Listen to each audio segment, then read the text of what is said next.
Sokolja, planinska rečica u središnjem delu Srbije, u okolini Kraljeva, stanište potočne pastrmke. Od 2015. presečena je na pola. Tada je počela gradnja mini hidroelektrane. Na ovom mestu je nekada nesputano tekla jedna lepa planinska sveža reka sa 22 izvora u okolini. Reka Sokolja se tako i zove Dolina zdravih voda. Međutim, mi sad više ne možemo da garantujemo u kakvom su stanju ti izvori i zato što vidimo u kakvom je stanju reka. Iako je investitor obećao da će se voda zahvatati samo kada je velika, meštani tvrde da u praksi sve izgleda drugačije. 2017. godine menjani su, znači nakon izgradnje male hidroelektrane, menjani su lokacijski uslovi za ovu malu hidroelektranu, gde se dozvolilo da se snaga poveća, tako da sada postoje 2 turbine, a energetska dozvola je izdata na snagu od 176 kilovata. Logično je pretpostaviti da veća snaga zahteva i više vode i možda to i jeste razlog zašto meštani nizvodno od vodozahvata imaju probleme sa snabdevanjem vodom i uopšte sa vodom leti.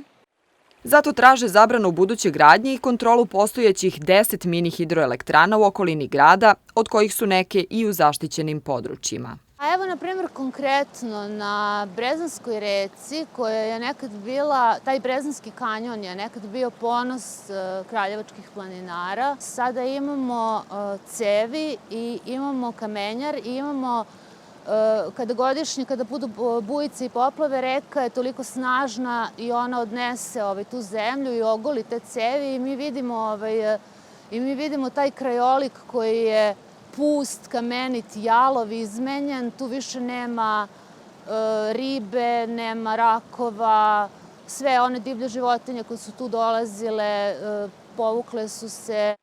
Čelnici grada najavljivali su da cevi više neće moći u zaštićena područja, ali kasnije nije uveden predloženi moratorijum na gradnju. Prostornim planom grada predviđeno je 50 malih hidroelektrana, ali se na mnogim lokacijama u međuvremenu izmenila hidrološka situacija, pa su predložene izmene plana, kažu u odeljenju koje izdaje građevinske dozvole. Katastar malih hidroelektrana, obzirom da je to rađeno 80. godina, je najčešće bio taj sistem uvek isti, vodozahvat, pa po jednoj izohipsi ide cevovod koji uzima određeni procenat vode i dođe do mašinskog postrojenja. Moram da priznam da s te strane uslovi, odnosno svi imaoci javnih ovlašćenja, imaju dosta stroge te uslove. Pitanje je koliko se to zaista poštuje na kraju u toj nekoj priči kada se sve to izgradi. I plus što se zaista s te strane hidrološka situacija, moram da priznam, zaista promenila, tako da i tamo gde nema te hidroelektrana, pitanje je da li uopšte taj proticaj, kako je već proračunima dolazite, da li uopšte adekvatno. Makar deo problema u ovom i drugim delovima Srbije mogla bi da reši najavljena izmena zakona o zaštiti prirode kojom bi se zabranila gradnja u zaštićenim područjima u celoj zemlji. Takva odluka se još čeka. Mislim da postoji konsenzus u vladi Srbije o zabrani izgradnje u zaštićenim dobrima. Mislim da neće biti dileme i da će izmene zakona biti usvojene u Skupštini. U Srbiji je do sada izgrađeno 120 malih hidroelektrana, predviđeno je 857. Potencijalne lokacije određene su prema katastru iz 1987. Na štetne posledice godinama upozorava dekan Šumarskog fakulteta, jedan od najvećih boraca protiv izgradnje. Praktično na taj način je ugrožen živi fond tih reka, pre svega vrsta potočne pastrmke koja po svojim genetskim osobinama predstavlja svetski unikat. Zašto pominjem pastrmku? Pa zato što je ona na vrhu lanca ishrane lokalnog ekosistema i ako je ugrožena pastrmka, ugroženo je i sve drugo što tamo živi.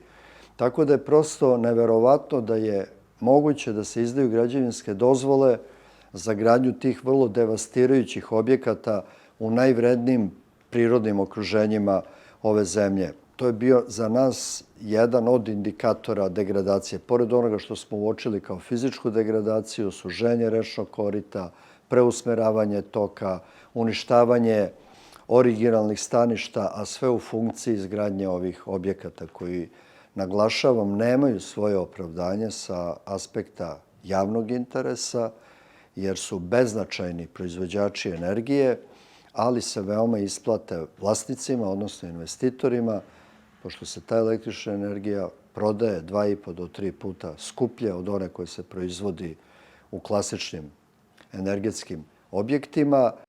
Novinarka Dina Đorđević poslednje 3 godine istražuje oblast malih hidroelektrana. Pisala je o tome zašto su interesi investitora često ispred interesa građana.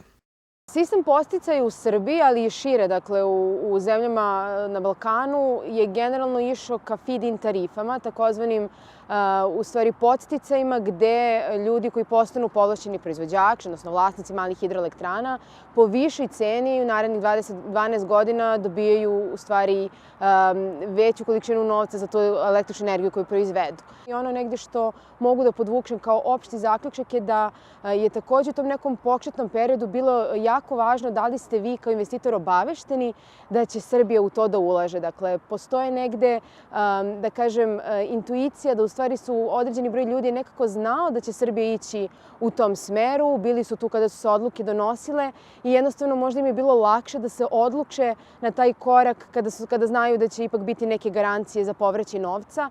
U razgovoru sa investitorima različite su procene za koliko godina oni mogu da vrate svoju investiciju, ali recimo nekih 7 do 8 godina je nešto što mogu da kažem da je onako jedan presek. Ipak u poslednje vreme sve više se sluša glas naroda. Zahvaljujući aktivizmu koji je počeo na društvenim mrežama, a proširio se na ulice, brojne opštine zabranile su gradnju malih hidroelektrana na svojim rekama. Nakon sukoba sa meštanima, jedan investitor je sam odustao od gradnje. Iskoristio bih jednu divnu kovanicu koju je smislio Aleksandar Jovanović Ćuta, jedan od lidera organizacije za odbranu reka Stare planine, koji je govoreći o vezi aktivizma i stručnjaka koji se bave pojedinim aspektima izgradnje malih hidroelektrane derivacionog tipa rekao: kad se ujedine struka i motika, onda politički establishment dobije pravu poruku. Kako bi Srbija ispunila obavezu da koristi više energije iz obnovljivih izvora, stručnjaci preporučuju državi da umesto mini hidroelektrana podstiče manje štetne izvore obnovljive energije iz podzemnih voda, biomase, solarnu i energiju vetra.